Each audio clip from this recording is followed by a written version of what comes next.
आई है, दिन में 75 बार मटकी मारते रहती है। लगातार कितना देर बिजली रहती है।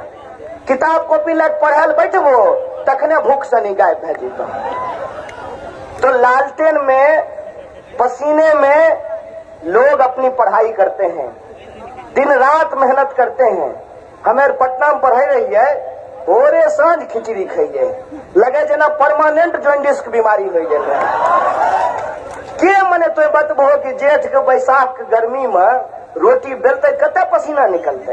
एगो रूम ओकरे में किचन और ओकरे में स्टडी रूम, सब कुछ डाइनिंग लिविंग स्टडी सब एक के रूम में होय छे। और उस एक रूम में 24 घंटे में 16 घंटा लोग पढ़ाई करता है इस उम्मीद से कि बहाली निकलेगा। बहाली निकलता है।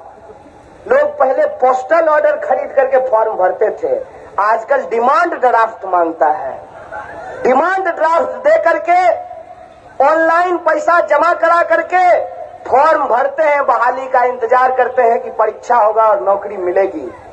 एक तो परीक्षा होती नहीं है, इतना बड़ा धंधा बन गया है ये कि विद्यार्थियों से पैसा वसूल लो और कह दो कि एग्जाम रद्द हो गया है।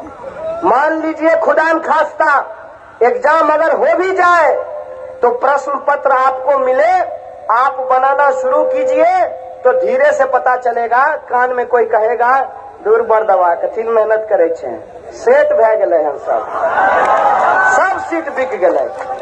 बोलिए होता है कि नहीं होता है? तो क्या हमारे भीतर प्रतिभा नहीं है? हमको अवसर ही नहीं मिल रहा है, हमारी संभावनाओं को ही मार दिया जाता है। अगर हमको भी अवसर मिले, हमको भी संभावना मिले तो बिहार भी बीमारू नहीं सबसे सुचारू राज्य के रूप में स्थापित हो सकता है। ये बात हमको समझना होगा। और बिहार को अगर आप सुचारू राज्य के रूप में स्थापित करना चाहते हैं तो आप महागठबंधन के घोषणा पत्र को देखिए।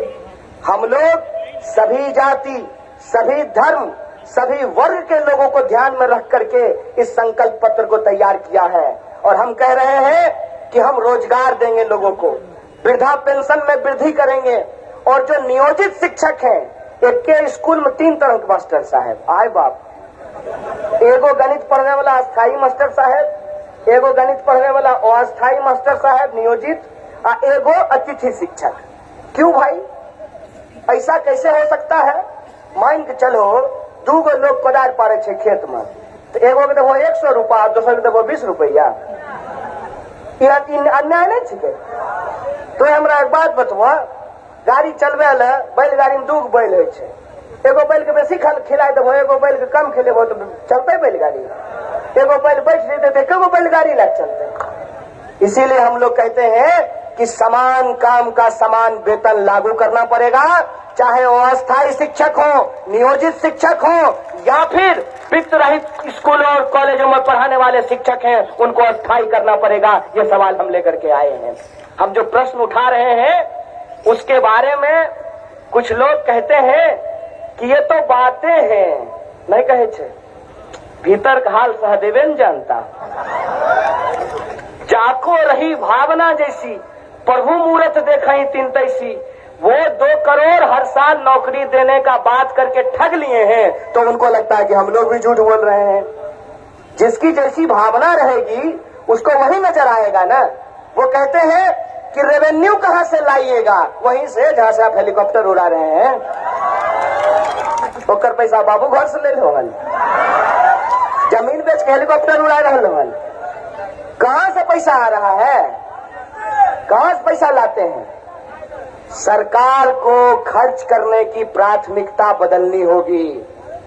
देश की जनता गरीब और नेताजी के लिए 8.5 करोड़ का विमान नहीं चलने वाला है। हमरे पैसा लेकर हमरे पर फुटानी नहीं चलने वाला है। इस बात को हमको बदलना पड़ेगा।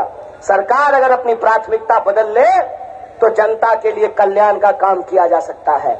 और मैं आपको बता दूं, बिहार जैसे राज्य में सबसे बड़ी समस्या क्या है?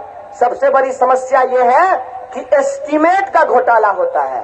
एस्टीमेट माने कि 2 मिनट में समझाई दे छियो। देखिए ये मंच है ना, मान लीजिए इस मंच को बनाने में 20,000 रुपया खर्च मिला है, ऐसे उदाहरण के लिए बोल रहे हैं। और स्थानीय कार्यकर्ता को अगर ये पता चले कि इसका पैसा राज्य कार्यालय से आने वाला है तो 20,000 का बिल 40,000 लगा देगा। इसको कहते हैं एस्टीमेट का घोटाला। जितने पैसे में ऑफिस में 2 कुर्सी खरीदी जाती है उतने पैसे में ऑफिस में 100 कुर्सी खरीदी जा सकती है। आप कभी भी किसी भी योजना का एस्टीमेट उठा करके देख लीजिए, आपको पता चल जाएगा कि कितना बड़ा घोटाला हो रहा है। अगर सिर्फ एस्टीमेट के घोटाले को रोक दिया जाए और ईमानदार प्रतिनिधियों को सरकार चलाने की अगर जिम्मेदारी दी जाए तो जितना रेवेन्यू हमारे पास है, जितना पैसा हमारे बजट में है, उतने पैसे से ही बिहार में विकास की गंगा बह सकती है। इसमें कोई दो राय नहीं है। इस बात को हमको समझना चाहिए। और रही बात कि आप 100% बजट यूज भी नहीं करते हैं, आप हमारा ज्यादा से ज्यादा बजट का जो पैसा है उसको वापस कर देते हैं, तो ये जो पैसे का बहाना है ये बहाना है। नहीं कैसे लोग नाच ना आवे आंगन टेढ़ा, सरकार चल गए कि लूर नहीं तो दूसरा के दुर्छी दुर्छी कह रहे हैं। भाई साहब और आप तमाम नागरिकों से मैं ये कहना चाहता हूं कि जुमलेबाजी बकवास बहुत कुछ हो चुका है। बिहार की जनता के सामने ये एक बहुत बड़ा अवसर है कि अगर वो चाहे तो बिहार में बदलाव करें। और बिहार में बदलाव करना इसलिए जरूरी है कि पूरी दुनिया में नौजवानों के सामने बेकारी एक विकराल रूप धारण कर चुका है। आपने कोरोना महामारी की समस्याओं को झेला है, लेकिन इस कोरोना महामारी से भी ज्यादा खतरनाक बीमारी इस देश में बेकारी की समस्या। इस बात को हमको समझना पड़ेगा। और अगर हम इन समस्याओं पे रोक लगाना चाहते हैं, अगर हम चाहते हैं कि नौजवानों को रोजगार मिले, अगर हम चाहते हैं कि मजदूरों को सही मजदूरी मिले, अगर हम चाहते हैं कि किसानों को उनके फसल का दाम मिले, अगर हम चाहते हैं कि पलायन रुके और इस समाज में रहने वाले हर धर्म और जाति के लोगों को बराबर का आत्मसम्मान मिले, तो आपको ये ठानना पड़ेगा, जन जन को ये ठानना पड़ेगा और महागठबंधन को अपना समर्थन देकर के इस सरकार को बदलना पड़ेगा। यह संकल्प आप तमाम लोगों को लेना होगा। बोलिए, संकल्प लेते हैं कि नहीं लेते हैं? सब लोग मिलकर के सरकार बदलेंगे तो जन जन ने ये ठाना है, नया बिहार बनाना है, महागठबंधन को जिताना है। इसी बात के साथ मैं आप तमाम लोगों से यह अपील करते हुए कि अगर मतदाता ही कार्यकर्ता बन जाए और जो सुधीजन, जो नागरिक इस सभा में उपस्थित है, अगर इनका यह जोश, इनका यह समर्थन, इनकी यह एकता अगर 3 तारीख को बूथ पर भी दिखाई दे तो हमको पक्का भरोसा है कि विभूतिपुर का भविष्य बदलने वाला है, बिहार का भविष्य बदलने वाला है। इसी आशा और विश्वास के साथ मैं अपनी बात को खत्म करूंगा। शुक्रिया। इनकलाब जिंदाबाद, हमारी एकता जिंदाबाद।